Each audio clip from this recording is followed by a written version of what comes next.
কবরের জীবনটা আসল জীবন। বিশ্বনবী দোয়া করতেন, আল্লাহুম্মা ইন্না নাউযু বিকা মিন আযাবিল কবর।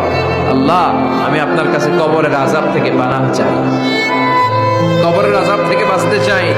এই কবরের মধ্যে অনেক ফিতনা হবে, অনেক সুয়াল হবে। কবরে প্রশ্ন আছে না নাই? কথা বলেন। প্রথম প্রশ্ন জিজ্ঞেস করা হবে, মার রব্বুক, তোমার রব কে? বলেন, আমাদের রব কে? ওমা দীনুক, তোমার ধর্ম কি?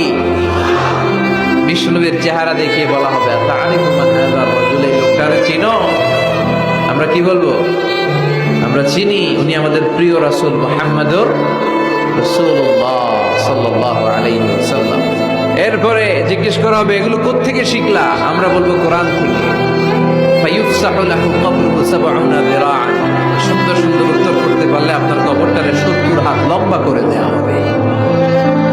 ইফতাহু লাহু বাবুন ইলাল জান্নাহ, জান্নাতের দিকে একটা দরজা লাগিয়ে